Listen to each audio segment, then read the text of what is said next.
नमस्कार दोस्तों, आज का सवाल बहुत सारे बाइक और स्कूटर मालिकों के मन में है। क्या E20 पेट्रोल आपकी बाइक के लिए सही है? क्या इससे माइलेज कम होता है? क्या इससे इंजन पर कोई असर पड़ता है? या पुरानी बाइक में E20 डालना नुकसानदायक हो सकता है? और आखिर नॉर्मल पेट्रोल और E20 पेट्रोल में असली अंतर क्या है? अगर आपके पास बाइक, स्कूटर या कार है तो यह वीडियो आपके लिए काफ़ी महत्वपूर्ण होने वाली है। तो दोस्तों, वीडियो को अंत तक ज़रूर देखिए, क्योंकि आखिर में मैं आपको बताऊंगा कि E20 वाली गाड़ी खरीदते समय किन बातों का ध्यान रखना चाहिए। सबसे पहले समझते हैं E20 पेट्रोल क्या है। तो दोस्तों, E20 का मतलब है 20% एथेनॉल और 80% पेट्रोल का मिश्रण। जबकि सामान्य तौर पर जिस पेट्रोल को हम लंबे समय से इस्तेमाल करते आ रहे हैं उसमें एथेनॉल की मात्रा बहुत कम होती, लेकिन एथेनॉल एक तरह का जैव ईंधन है जिसे मुख्य रूप से गन्ने और अन्य कृषि स्रोतों से बनाया जाता है। भारत में एथेनॉल ब्लेंडिंग को बढ़ाने का एक बड़ा उद्देश्य है पेट्रोलियम ईंधन पर निर्भरता कम करना और देश में उपलब्ध संसाधनों का इस्तेमाल बढ़ाना। लेकिन अब सवाल यह आता है कि क्या E20 से आपकी गाड़ी को कोई नुकसान हो सकता है? तो इसका जवाब थोड़ा समझना जरूरी है। सबसे पहले E20 का फायदा।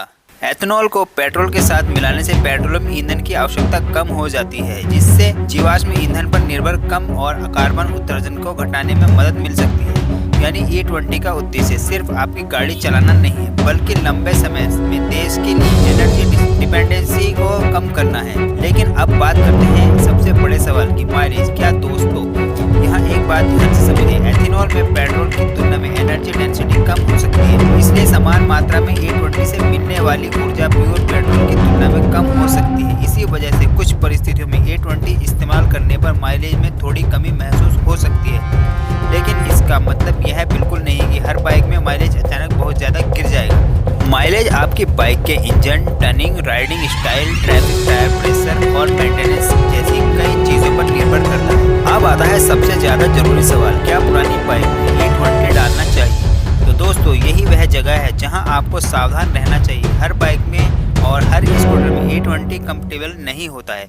अगर आपकी गाड़ी E20 कंपैटिबल नहीं है तो लंबे समय तक E20 का इस्तेमाल करने से फ्यूल सिस्टम के कुछ कंपोनेंट्स पर अतिरिक्त प्रभाव पड़ सकता है। खासकर पुरानी गाड़ियों में फ्यूल लाइन, सील और अन्य कंपोनेंट्स की मटेरियल कैपेसिटी अलग हो सकती है। इसलिए सिर्फ यह देखकर ही पेट्रोल पंप पर लिखा हुआ E20 लिखा देखें। अपनी पुरानी बाइक में आंख बंद करके E20 का इस्तेमाल करना सही तरीका नहीं है।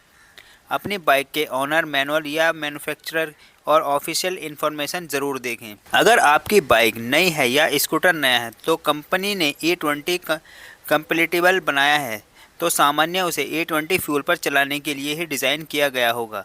ऐसे वाहन में आपको E20 को लेकर ज़्यादा चिंता करने की ज़रूरत नहीं, लेकिन फिर भी सही फ्यूल क्वालिटी और समय पर सर्विसिंग बहुत ज़्यादा ज़रूरी है। अब आते हैं सबसे ज़रूरी सवाल पर कि पेट्रोल और E20 में कौन ज़्यादा बेहतर है।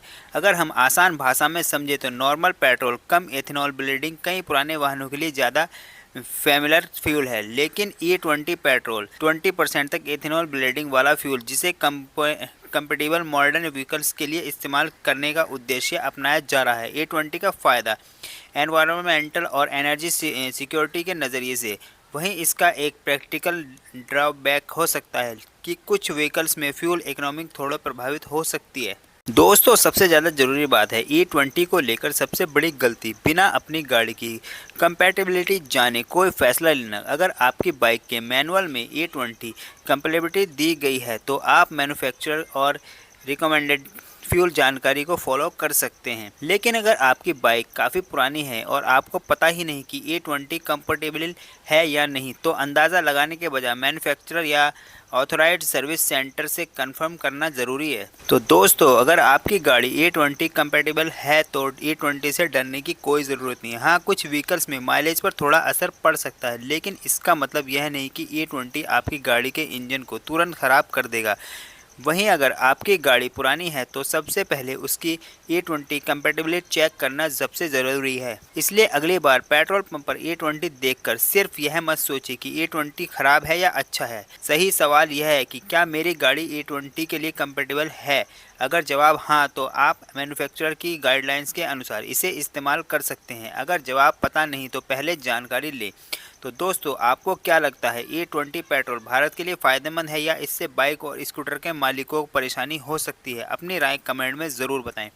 अगर वीडियो पसंद आया हो तो लाइक करें, चैनल को सब्सक्राइब करें और ऐसी ही ऑटोमोबाइल जानकारी के लिए जुड़े रहिए।